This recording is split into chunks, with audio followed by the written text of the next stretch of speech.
Hello, welcome to the Mark Attwood Show, Adventures in the Cosmic Suit. How's it going? Don't forget, the most important thing you should do is sign up to the email list in the description box below the video. You should know where that is by now. Thank you very much. I do appreciate it because it's the best way of staying in touch with me.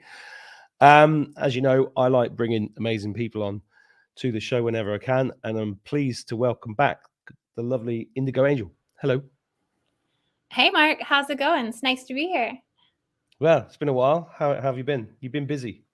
I've been very busy. So much going on. I've been traveling the world and doing a lot within the grid work, and so have you as well. So you were telling me a little bit about that, and it sounds very exciting. Yeah, it's funny because I think of myself as an amateur and I think of you as a professional because I just sort of bumble through it, but you seem to know what you're doing. It's so funny because I see you as the professional and I'm the one bumbling through it. That's funny. That's funny. Yeah, no, I think you have so much wisdom to bring to the table, and that's why I just always reach out to you, is because I am really interested in the things that you're doing as well, and also the place that you're holding in Ireland. Ireland has always really called to me in some of the locations there in terms of grid activations and the sacred knowledge and the sacred wisdom. I think Ireland is such a key foundation to our ancient history. And so I think you're just holding those codes inside your field to activate everybody to them. So it's really cool. Oh, I mean, that's really funny, because the town that I'm in was calling me 28 years ago. I cast a girl in a play in Manchester. Her mother was from this town. Long story short, I ended up. It's just like it was like a big rope over time, just pulling me in, and then finally, it was actually my idea to move here from Morocco full time, and then we got here, split up from my wife, and then I spent about a year going, "What am I doing here? It's so cold and miserable and wet." and then when COVID hit, I was like, "Oh, now it makes sense." And the funny thing is, as well, this town was the headquarters of the UFO Society of Ireland. It's known as the Roswell of Ireland. There was a UFO crash just over the hill in 1996, and there's me with all the UFO weird stuff. I didn't know what I was doing spiritually. I just kind of felt like I stumbled here, but and then in the last few months, even though I've been dabbling a little bit into sacred sites in Ireland, and I've been traveling around and meeting some really interesting people, and then recently this whole idea of Ireland being Atlantis came up. And then I read a book, well, I'm not quite finished it, called Island Land of the Pharaohs. And the first thing that hit me in that book was that this country had 16 layers of black magic put upon it, whereas other countries had like 2. And I always had this strong feeling that this place was special beyond, on a multi-dimensional level. And then I did a video went up on YouTube yesterday, I think, which is from another amazing person based in Bali called Anaya Science Witch, and she got called to Ireland, and then she was looking at this map of Ascension from Chinese medicine and realized it was the same shape as Ireland, and then she overlaid it with the human body, and then realized that the whole shape of Ireland was to do with the rising of the chrism oil and that whole circuit. And that's on the YouTube channel. So yeah, I think that there is something extraordinary about the place. Wow, that's amazing. So much that you're activating me too as you say that. And even as you said that, I just got this download that you were there to even heal the wounded masculine. I don't, people tell me all sorts of things on this show, and I just want to say to the viewers, I don't sit here going, yeah, I'm here to do that. I get worried about saying things like that. Throughout this show, since it started, I've been told I was in the secret space program. I'm the son of Valiant Thor. Tons of stuff, right? And I just want the viewers to understand, I don't go around saying this. But when I hear things like this, I take it on board because it is interesting, because I don't want my ego to get in the way of anything. Right. I think it's a selfless thing in a way. I think too with your roots there. I guess this is what I'm kind of picking up on psychically, because I felt really tuned into you even coming into this. That it's something within the land, it's something within the people, within the culture, within the strongholds of the collective fields, the seals and the limitations that have been placed upon the people of Ireland as well. And so I think, you know, your mission is extremely multidimensional in all, and it's not just one thing, but I can see that there's a part of the masculine body that is held almost in like contempt or some form of blockage there within that country, within the land, and that the goddess energy is coming in to clear that. So I can just see you kind of in between all those things, working the dynamics and working as a stewardship or as someone who's a guardian to kind of bring forth the energy in certain places that are needed to kind of shift and also heal the lovelessness. That's what I feel is lovelessness, the withholding of love. That's kind of what's coming through. It's like it's an aching in the heart. That's what I feel. That is very interesting, and I have personal stories that 100% validate that, what you just said. Yeah. Well, there's so much there. I mean, we could really open up that gate if we wanted to and go deeper into all of that. I feel it's very emotional. It's very weighted. Yeah. There's a lot of misconceptions around these things too, as well, when it comes to sensuality and intimacy and sexuality and relationships. And I can see Ireland as a whole. It's just like the sacral chakra is yawning. The sacral chakra needs deeper reparation within the land, like the sacral energy. That's kind of where, when I tune into Ireland, I see the blockages is around that. Do you think they're getting unblocked? Because I think there has been a lot of work being done by a lot of really good people here over the last few years. Yeah, it's definitely a work in progress. I think as a whole, in terms of the globe, you know, us that are in Gridworker mission, because I think we have different levels and layers of people who are in different progressions of their ascension capacities. You know, we have people that are just awakening. We have people that are coming into starseed consciousness, which is something I know we're probably going to talk about at some point. And also people that are kind of going into different degrees of their indigo templating into grid working and becoming more global minded, becoming more global embodied. And so it's become about, you know, scouting the different locations of the earth and the interdimensional connections of these things. And one thing that I was awakened to was going down to Machu Picchu in about 7 months ago, and just really kind of sitting with the earth's sacral chakra body and connecting with all of the energies. And I could see these vast portal structures or portal systems from these stargates reaching out to different locations in different countries on the earth. And so I seen one of those connections going into Ireland.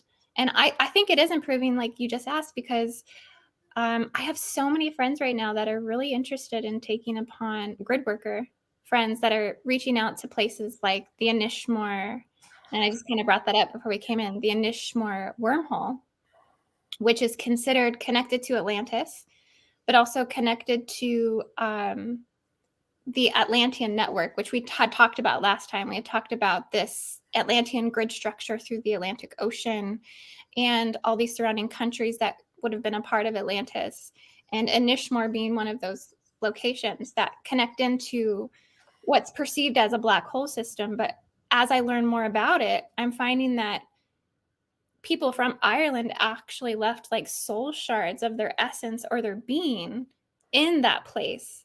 So in that Ireland is actually a place that people can go to collect like Akashic records. Like they can go to collect their soul shards that they left due to trauma, Holocaust, invader energies, ethnic cleansing, whatever it was, but they left parts of themselves there.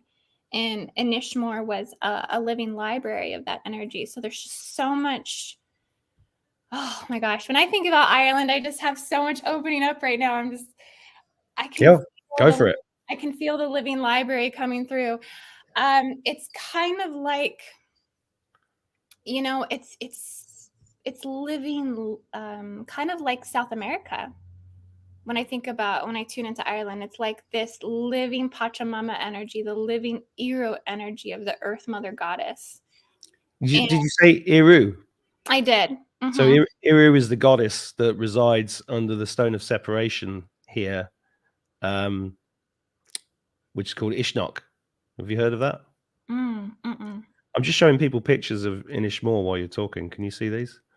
Some incredible structures, especially this one, the horseshoe thing here. The horseshoe, I guess, is supposed to be considered that living library. Like that is the library records is within that. Yeah. And so you can access the soul shards there to bring them in to embody more of your Akashic records. It's so interesting to me how so much of the people of our time, you know, Indigos, Empis, Starseeds, carry Akashic records to Ireland, to Avalon, to Albion, to King Arthur, to Guinevere, to Camelot. Like it's such a global, extensive embodiment of Celtic and Druid and Viking. You know, well, the Irish, excuse me, the Irish, I think, were the original advanced civilization. The Bible was written in Irish. All the megalithic structures here are greater than anywhere else in the world, and you can see how the book Island Atlantis, or Atlantis Island, kind of proves the route that this technology went over to England that way, and then over to Spain and Portugal, down to Egypt this way. And yeah, I think that's why this country has been shattered so hard by the dark forces, because they needed to suppress it, which is why it's got the highest rate of fluoridation in the water in the world, which is why the government here is atrocious. I mean, and I've seen the country change enormously just in the last 20 years by visiting here, and it's just, and what's going on right now is that the Irish are being totally displaced by this illegal immigration that's going on here. A vast, like 80,000 young men unchecked in, with when there's no homes for anybody to live in. There's no rental market. There's nothing. It's extraordinary. We didn't come here to talk about Ireland, but we can carry on if you want to dig into it more. The only thing that's coming to me with it is I actually did a show on this, and we talked about that this was where they had the Mary Magdalene laundry facilities. Yes. And that was kind of a big thing. That massive. Yeah. And that was not, you know, the picture that's painted about that is that it was girls who fell in love and out of marriage, and no, it was child trafficking, it was rape, it was ritual abuse, it was huge, it was children being used for terrible vaccination experiments. You know, there's a huge satanic infiltration to this country that people just don't really know about. Yeah, no, yeah, you're spot on. You're right. It's all a part of the forced breeding programs, and kind of what happened through those bloodlines. And yeah, so it's an atrocity in our Akashic record. It's a core world wound. Yeah. Essentially. And so we're recovering from this. And I think these conversations are really important, because if we don't know about these things, how can we heal them? I think that's a lot of the disconnect, is that people aren't aware of the history and what has happened. And so there's no connection there's like a trauma that has occurred in the field, but there's no recollection to what it's connecting back to. That's right, because it's all been rewritten. You know, the famine in Ireland was not a famine. It was mass murder. It was genocide. You know, and the trauma, I was speaking to somebody about this who's done a lot of work with people. He's a healer who's done a lot of work with people with Celtic origins. And there's a thing here where people go, well, instead of saying yes, you could say, yeah, what did you think to that? And they do this shortness of breath thing because of the past trauma. Because it's total fear. And, you know, that's how you mold a complete country. That's how you destroy a society, and that's how you control a society over thousands of years, because that's the thing that people also don't understand, is that the plans of the dark they're very long term, and then people have 60-70 year lifespans. Then 2 generations, they've completely forgotten the history is completely rewritten. Yeah, we are a species struggling with the amnesia, the infiltration of amnesia. Without amnesia, yeah, we would definitely be probably, farther along in some aspects of our progression, but it plays a big factor in all of that, definitely, is how quickly we forget. Yeah, and one of the things about this country is that the until maybe 2012, 2010, 2012, the predominantly powerful force here was the Vatican, and you just got back from there, haven't you? I did. I took kind of a guardian contract in a guardian mission. I think there's a lot of different types of missions one can take, but mine was to go in and correct the reversal energies that are running there. Also to study, also to explore, also to interpret the mechanics of how a 5D reversal Stargate works and functions. Not things that I was too excited about looking at, like, yeah, sure, let me just go into a reversal gate. This looks like fun. No, I mean, there was a lot of hesitance. One thing that I noticed once I booked the ticket and committed to the mission is my energy field started kind of functioning in a reversal flow. I could start to feel that immediately happen. And it was kind of something that felt almost outside of my conscious control, because I could feel it taking place in the lucid state or even in the astral and the dream space, as I could feel my field starting to align to the spin field of that gate system.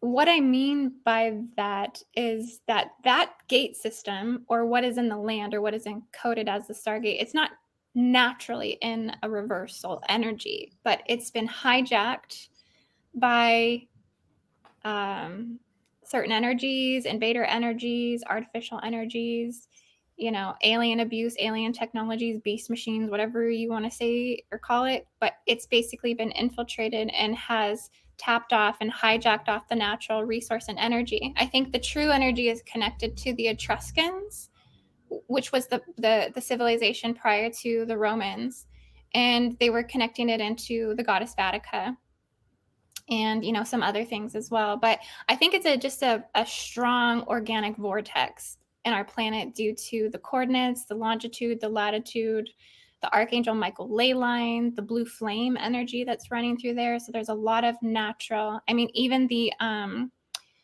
there's a Castel, Angelo de Castel. It's right over the Angel Bridge in Rome. I mean, that's where they have a big statue of Archangel Michael sheathing his sword. It's where he was supposedly first sighted and spotted. So I think it's a campaign there to hijack the natural resources of the blue flame, the blue energy. And you think about everything we have going on in current times with the blue beam projects and the UFO activity, just kind of tying that in. But this is how they hijack the blue flame natural resources and energy, essentially, on a spiritual level. But so, yeah, I went into going with my grid work team, and we worked to correct the reversal energies. One thing we seen was reversal energies running around the obelisk network. There's 13 obelisks in Rome that are all really tied to a lot of the curses, I think, from Egypt, a lot of the Christian crusader energy, tied to domination and control, and also the patriarchy control as well. So we just kind of made clockwise trips around those obelisks and tried to reverse those energy spins, and also collapse down portal systems that would be connected to negative and nefarious agendas, such as like pedophilia, which is what we know the Vatican is really, rooted in. Enslavement, public execution and prosecution, and beheading and decapitation. That was one thing I didn't expect to find there going in. I wasn't thinking about this, but going in, I realized that a lot of the history of Rome really was about decapitation, public execution. I mean, the deepest wounding of all of these severe punishments for injustices of belief systems. And even going into the Vatican, I took a tour into the Vatican Hall. They had a whole hall of decapitated statues and heads, where they even decapitated a lot of the goddesses that were in the Palatine Hill. This is indeed. This is really interesting because the thing I was just talking to you about, where the I can't remember the name of it, but the Ascension, Chinese medicine Ascension kind of map overlaid onto Ireland, and Anaya was pointing out that you could see the chakra system and the body parts and everything else, and the bit that was cut off was the head, which is Northern Ireland.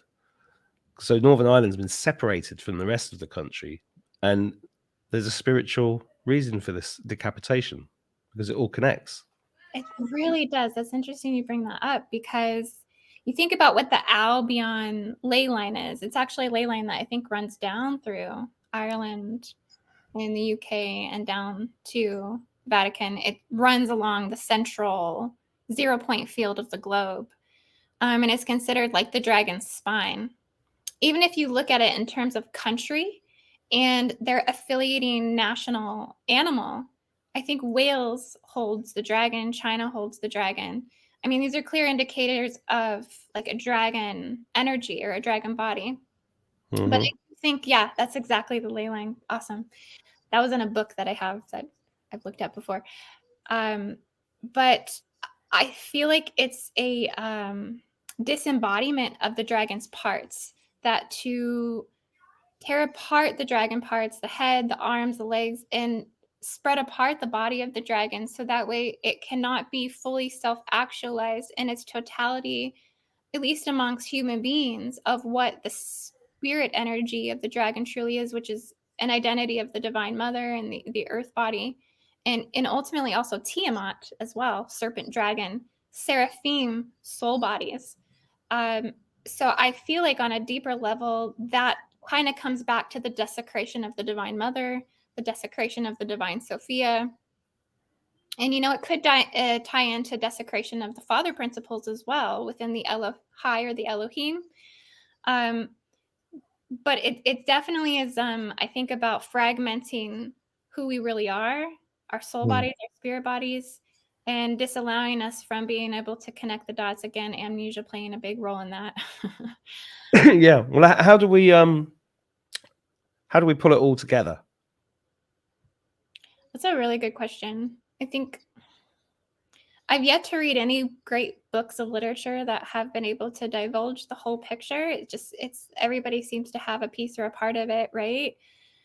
I think the more ceremony that we can do where we're calling back our dragon parts, the more ceremony that we can do where we're pulling in our ancestry and being able to get more clarity and wisdom through these aspects of ourselves. But the problem is too, when you're calling in this ancestral energy, so much has been fragmented and disassociated through energetic fields in the earth body that are tampered through artificial intelligence, through things like the blue beam technologies, all of their hyperdimensional warfare, psychotronic warfare, MK Ultra programs, monarchy programs, Smithsonian programs, whatever it is. There's so much that aims and gears towards limiting, the development of the spiritual body or the spiritual human. We're all fighting for this freedom and sovereignty, and in all the ways that we can. But it's definitely about more unity, coming together. Unity. I wrote a poem called Unity. I put it out about 2 weeks ago. That's good. Would you like to share it with us? Sounds great. Yeah, I'll dig it out. Okay. I mean, even in the higher consciousness community, there's so much division. There's so much warfare, disclosure community. My gosh. I know. How do we get everyone on the same page of the law of one? That's here. Yeah. I've not read it all yet. I found it very difficult, to be honest. But I'm thinking of taking 2 weeks off just to read it because I haven't had time. That'd be probably nice to bring that study in. Here we go. Hello. This is Mark Attwood. There is a reason for me recording in this dim light, because I'm going to read a poem for you that I wrote last year. And it's a poem about where we are going. And where we're going is into a state of unity. I know it doesn't seem like that right now. The world does not seem united in any way, but on a spiritual level, we're going there very, very quickly. So this is a poem called Unity. Unity, it's you and me. The future's here at last. Manufactured differences tossed into the forsaken past. An intellectual concord, the oneness of our souls, united in the face of evil, our victory untold. Unity, it's you and me. Do you feel it yet? Here we are in the dark. Never forget how we came together, how we fell apart, divided by those unknown, revealed on the ark. Our unity, it seems insane, breaking out a sweat. Soon it will be the time. Is your appetite still wet? Understanding unity, that's our job at hand. And there, the question hangs its head in the forgotten sands.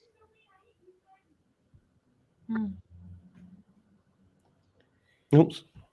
That's deep. Well, no, I wanted to play it back because I was going to say the same thing to you. I've got this, it does seem like a really fragmented world, but I am an apocalyptimist, and I've just got this strong feeling, because when you're talking about all the fragmentation, the disjointedness, the fighting, the disagreements, and everything on every level in the, I don't know, enlightened community, for want of a better term, I've just got a really positive feeling it's all just going to snap into place. Call me old-fashioned. I think that the universe ultimately is working for the betterment of humanity, that we get so locked in these idealizations, these perceptions, these mind control campaigns, these brain waves that are infiltrated to give us thoughts of fear and whatever it is. But when we take a step back and look at it from our avatar perspective, we can see how the universe is working on our behalf. I even felt compelled to try to soothe some of the concerns over the recent current events of all these UFO activities and UFO planes being shot down. And because I received strong messages this morning that it was like a guardian intervention. It was particular celestial happenings, angelic celestial happenings that are trying to unite countries and leaders and governments and kind of seeing maybe a unified enemy, so to speak, like a galactic enemy, where it's trying to bring people together versus using it to divide us. That if we see like a common defense, that maybe we can come together in some of our perceptions. Well, Ronald Reagan said in his speech in '86 about that time, we had a common enemy from outside space, right? And he was talking about that when he was talking about the SDI, Space Defense Initiative, back then. But also at the same time, the Project Blue Beam fake alien invasion idea was going to be like the one of the cards they'd play to bring in the New World Order to unite everybody against this thing. So what are your feelings on that? Which, because but I think I understand what you're saying, but I also see it as a weapon against the human race by having the fake alien invasion to make us all unite and then go, yeah, we need, because it's your classic Hegelian dialect, isn't it? or the problem reaction solution. You want everybody to go, yes, please give us a one world government. So you make them terrified that they're getting invaded by something outside of the world. So which is it? Yeah. There's definitely so many probability timelines running right now. It's hard to just kind of settle into one thing, why so much is still unfolding. I know that Stephen Greer, and I know a lot of people are not fans of him because of the controlled opposition narrative and all of that, but I think he did come out with a new video saying that a lot of these false flag events are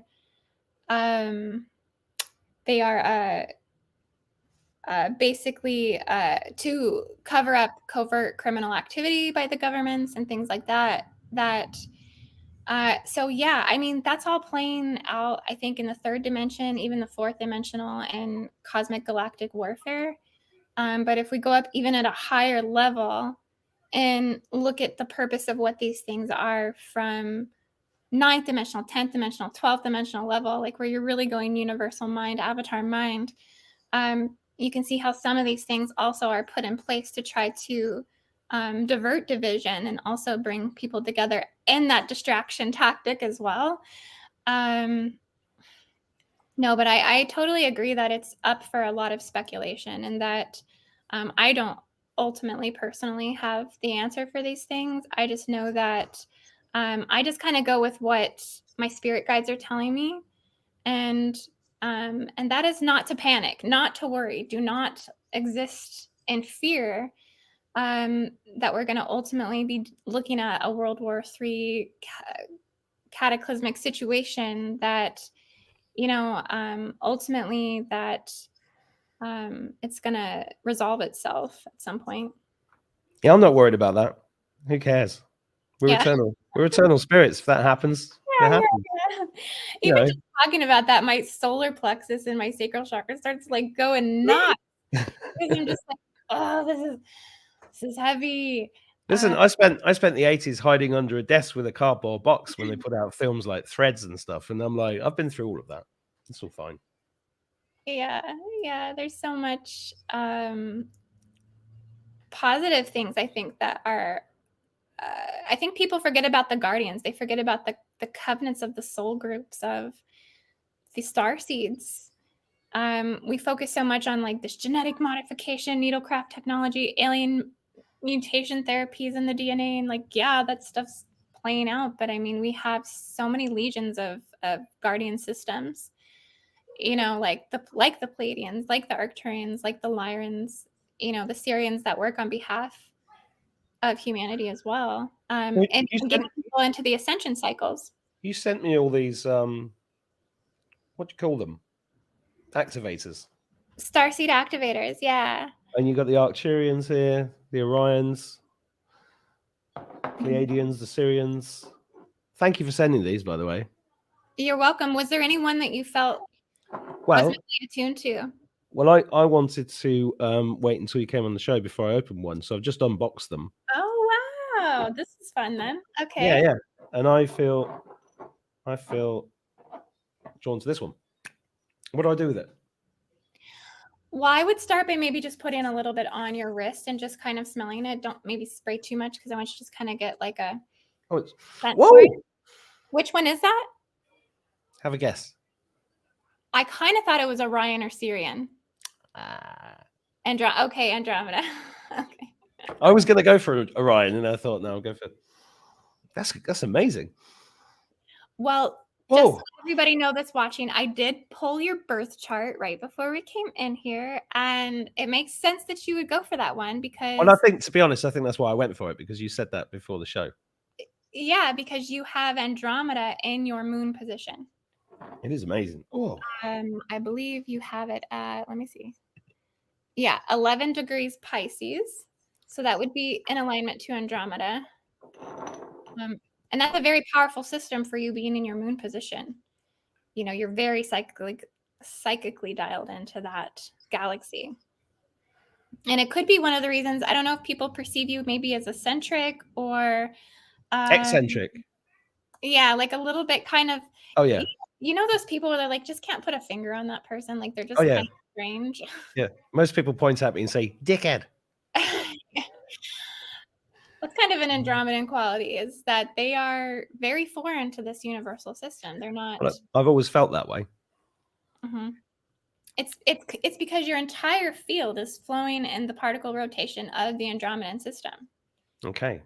So it's hard for people to identify exactly what you're about, where you're from. You're kind of like you have a question mark or like a mystery box around you. I also think Andromedans can have difficulty in the love department as well. Oh, They have, big time. yeah. Yeah, I don't know what to do with it. Yeah. They, like, you know, the story of Andromeda, the princess chained in space? Nope. Like waiting for Perseus to come and rescue her. And I think it can be like that for Andromedans, is that they feel that they are waiting for their knight in shining armor. They're waiting for their true love. And it's only like one person for them. And so if that person doesn't come, then they wait. They just wait forever. It's one of the things that it can be somewhat of it's a little bit of a tragic love story with the Andromedans. I think they can do well with other Andromedans. Other Andromedans can really, I think, nurture that quality within them. It's a Pisces thing. Andromeda comes through the Pisces system. So, you know how Pisces can be kind of in their own self-undoing and just a little bit of internal emotional madness. Yeah, Well, but when you talk like this, I feel like such a student. I feel like I've got so much more to learn, because you said to me before, have you got your birth chart to hand? I was like, no, why would I have that to hand? Because I kind of just take information and I move on. I don't sit and contemplate it necessarily. And I've been told so many things, like I said earlier, that I don't know where to. I just follow my instinct and follow my intuition. Try not to label myself, but it is very interesting. And this is so. What does this do, Indy? well, it works on the frequency of essential oils. So each one of them was designed and attuned to the star system according to the qualities of that system that I was kind of identifying as I was channeling information. And I was guided to specific scents that would have been orientated to that system. So um, in a state of this other type of consciousness or existence or origination from these systems, we also had the qualities of scent, we had qualities of sight and other psychic perceptions. So we're just kind of reactivating the knowing to that star system through essential oils, essentially, and attuned through crystals. So I also put crystals in each one as well. But essentially, essential oils really activate the higher chakras. So the heart chakra, the throat chakra, the third eye, the crown chakra. It really opens one up to allowing those chakras to really expand like flower petals into the sun, essentially, and really anchors the warmth of the knowing in their heart. And so there's a lot of different ways you can use them just by putting them on you. Obviously, you could put them in a diffuser. You could spray them on your spiritual altars. And I use them for grid work as well. I take them with me to sacred locations and try to activate the galactic energy with that as well. But of course, these are just an attunement tool. There's lots of ways that you can attune to your starseed origins. I think attuning to starseed origins is really important because it's a principle that's beyond astrology. Instead of saying like, oh, I'm just a Pisces, or I'm just, whatever sign you are, you're actually narrowing it down to the specific star in that system in which your soul incarnated from. So it fine tunes the cosmology of your identity and your soul group as well, because some of these soul groups are like giant collective egregoric fields that are holding thousands and millions of people within them that are all sharing that same cosmic design. And so when you can tap into that, you're pulling the support from that Akashic record, but you're also pulling your cosmic identity in the 9th, 10th, 11th, 12th dimensional field. And it's really about accelerating your intelligence here. Starseed consciousness is about evolved intellect. So people get caught up in this cosmic warfare game, right? Of like, oh, this battle, this warfare, these people are bad, this is bad. There's good and bad in every single system, even the Palladian, even the Syrian, There's good and bad in every single one. And essentially we are, recollecting and inheriting that cosmic knowledge to accelerate us in our starseed missions. Getting on mission in general, when you're doing grid work, when you're doing anything that's like what you do for your mission, like you have the Mark Attwood show. Like this is your mission. It is here to spread knowledge. It is to inform people. It's to love people. It's to embrace people and teach about unity. That's your cosmic mission. That has nothing to do with your human, technically, even though it's coming through your human expression. That's all coming to you through your cosmic intelligence. It's coming. I think you're right. I know you're right, because when I started this, it was like I had no choice, and I was my brain was going, "What are you doing? You're nuts!" And then I just went and did it anyway because I had to. And then I've been saying to people, "No, I'm on a mission. I'm on a mission," and they're like, "What are you talking about?" Like, I don't know. It's a mission. I don't know what it is, but it is. And then I'm just following. Or it's all intuitively followed, and and then people get annoyed with me because I don't answer emails quickly enough because I'm not professional enough or whatever. But I can't. I have to do it by the way that I'm directed to do it, and it's amazing. But it means that it's also quite difficult being here as a human being, because I don't match human expectations, if you see what I mean. Even with some of my children, they're like, what are you, in a cult? What's going on? Why the YouTube channel? What's the big deal? Why do you see angels and fairies and dragons and UFOs? Why don't I? And I'm like, I don't know. It's just the way it is. Mm-hmm. Yeah. It's like those radial intelligences. That's what they are. Is they're radial intelligences that come into our cellular structure, into our universal tree of life, into our holographic templating, just into the perception that we have, because we go subatomic, we go quantum cognition when we activate to this information and this intelligence and this energy. And it's you just going into the most infinite quantum space within you to retrieve knowledge at the speed of light differentiation.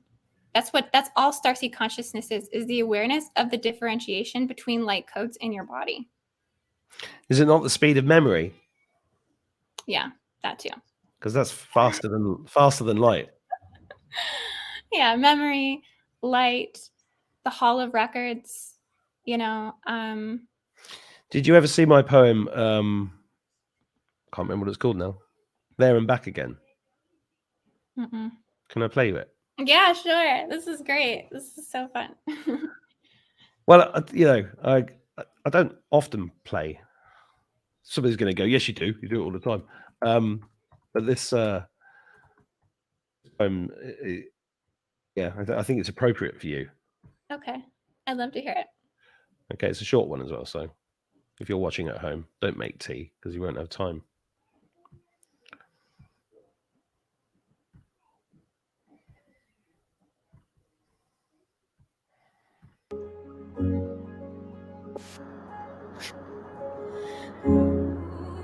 There and back again. Ma ha ka wa ta he ta wa ka ha ma. There and back again. Do you see? Multi-dimensional beings are we. From the energy of the first light, through the calendar of the light of days, with the veil down, we were in a haze. 1 to 10 and back again. In the darkness we held each other tightly until the light came. The dragon blood, the Taki, the Akashic potentiality. At the speed of memory, we came, there and back again. From the I am to the we are, we came far, there and back again.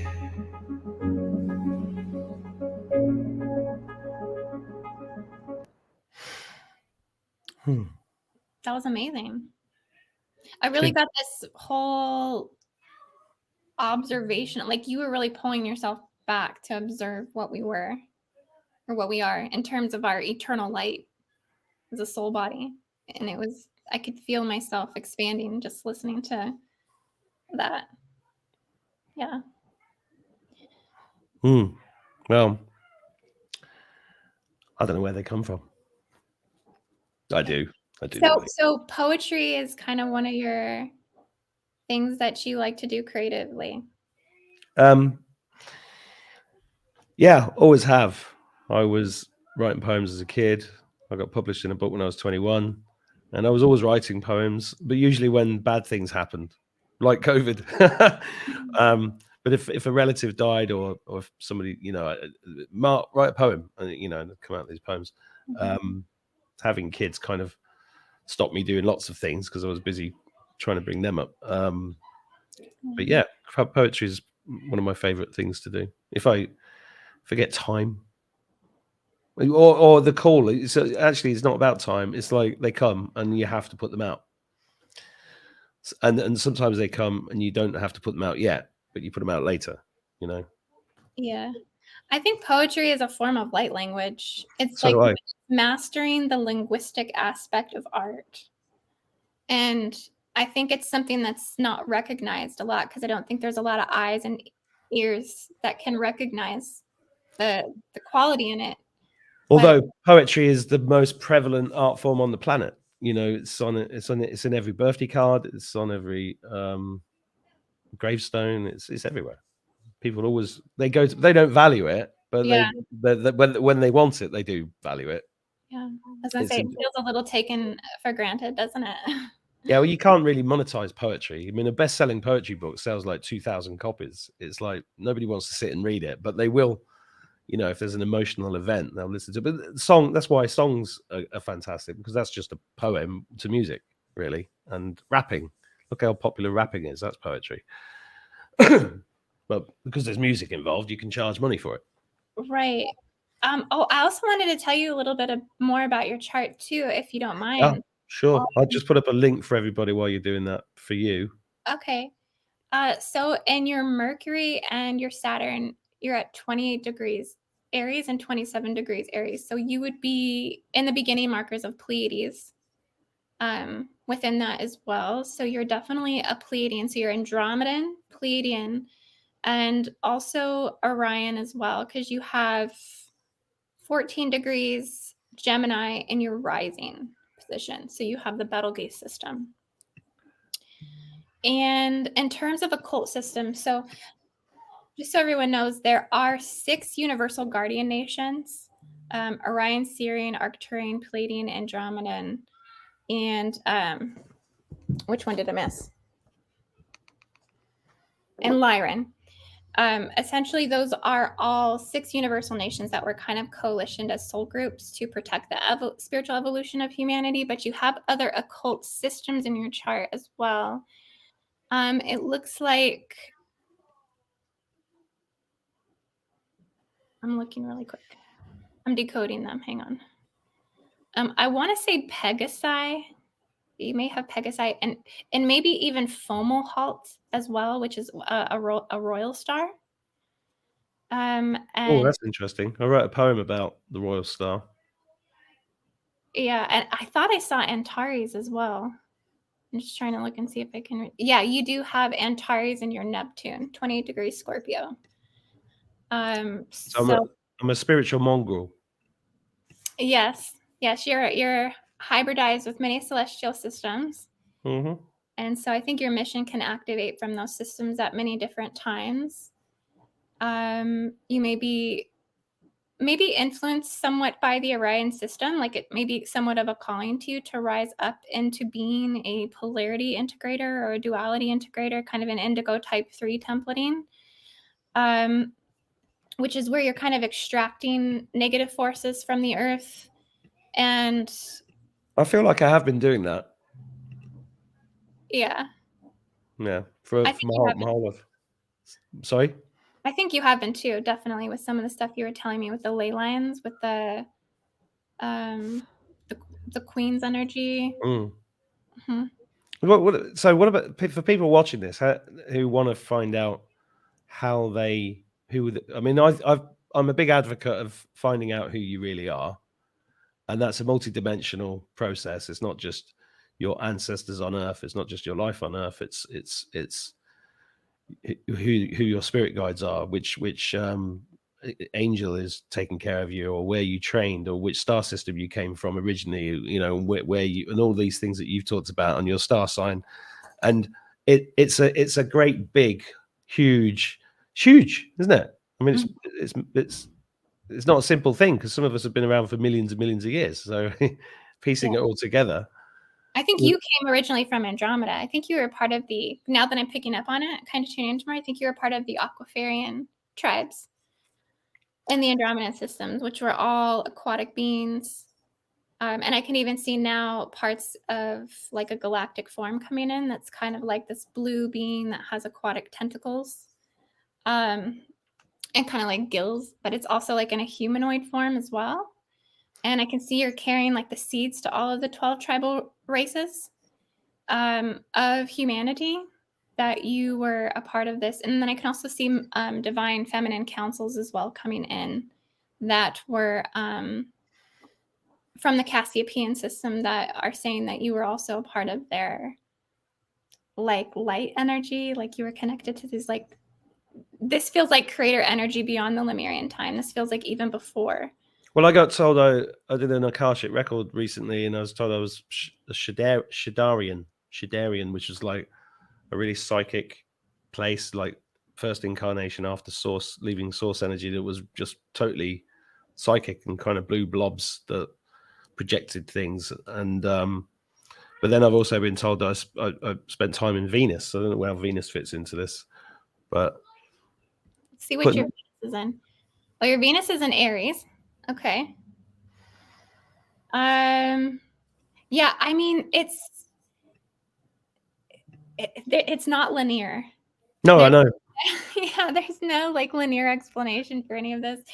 It's you know, I personally have kind of a timeline in my mind, and in the way in which I think Earth evolved, starseeds evolved. I think we have a common shared Akashic timeline where, like, yeah, you were here during the Polarian root race, you were here during the Hyperborean time, you were here doing Lemuria. That's all happening now. Yeah. This puzzle, it's just endless puzzle. It is a big puzzle. It's so fun to dive into all of the dynamics of it, though, because it's, you know, I think it's about, I think we're all just activation adrenaline junkies, to be honest with you. Like, we're all looking for the next activation. We're all looking for the next thing that's going to root us in truth, our sovereignty, what is guiding us to our next revelation of our soul's development, evolution. And it's all serving a purpose, you know? And yeah, well, this time we're in now, how are you feeling about where we're at and where we're going in terms of like 3D human kind of aspect to it? Or 4D human, 5D human? I think we're kind of in a tough place currently. You know, I think there's a lot of convoluted energy. That's kind of what I've been getting a lot, is everything's convoluted. There's a lot of I think targeting of starseeds, targeting of empaths and indigos. I think we're fighting a spiritual warfare. I think that's playing out on the 2D, the 3D, and the 4D planes. I think as you get higher into the ascension awareness, you know, we transcend a lot of that dualistic contention. But it just depends where we are residing as individuals in terms of our consciousness perception, right? Like, you know, if I go into the 3D field, like, it's going to be brutal. You know, but if I go up higher, it's going to be, I'm riding the higher timelines, and I'm well on my way into new Earth. I feel like I personally fluctuate between all of those realms, even simultaneously sometimes. So it depends on who we're talking to. Like, where are you in your ascension? You know, because for some people it's the message of keep your head above water, keep clearing, keep protecting, setting your shields, working to lift the density out of your body, because some people are really submerged, you know, and they're really fighting what feels like purgatory realms or underworld realms. Some people are you know, really expanded and they're in their creation abilities, and none of that really applies to them. And so they're seeking adventure and they're seeking wisdom experiences. And so it's right now, I think humanity is really waking up. We're really in the brink of our awakening, and we're at the beginning of it though. We're really at the beginning, and so a lot's still revealing itself. And that's why we're gaining tools and all kinds of things like these starseed attunement tools, is because what I've seen in my vision is that we are going into New Earth, that those seed codes have already seeded into the grid and light matrices and templates of humanity. And we are building upon those, and more people who are waking up to those ascension capacities, getting on mission, getting into their starseed information, all that stuff, that these are next level biological markers that are like stepping stools to get people into the next phase of evolution of that embodiment for the new earth, that we are essentially just transmitters and code keepers to that information. Brilliant. So, yeah. Well, that's the perfect place to end this chat, because I've got 3 boys waiting for me to make them dinner because it's quite late and they haven't eaten. But it's lovely to speak to you. Maybe come on again, let's do some more grid work talk, because I feel like I need to learn more. Because you sound like an encyclopedia sometimes when you talk, and I have to go back and watch this again. But oh my gosh. Yeah, I would love to. There's so much grid work happening right now. I taught a Gridworker facilitator course as well, learn.indigoangel222.com. And I teach everything from the intro levels of grid work to facilitation level, either through remote session and also live boots on the ground. Maybe we should do a grid work webinar. I would love to. Let's have a chat about that, because yeah, I think it's good to come off YouTube and go into a learning space in the webinar environment. And I'm enjoying doing those with a couple of other people at the moment. But yeah, it's great to see you again. Thank you for sending these over. Yeah, no problem. You're welcome. I'm so happy that you enjoyed them. Well, I'm gonna see which ones my kids feel drawn to, and because I mean, it's already got a healing thing going on. I can feel it. Yeah, you should let each one of the kids try them. See which ones they're called to, because that's probably going to be an indicator in what their origin is. Yeah. Yeah. Well, that's what we're going to do. Keep finding out who you are, and go to the link below this to get in touch with Indigo, and we'll chat soon. Got to go now. Thank you. Thank you, everyone. Have a good day. Take care. Bye, everyone.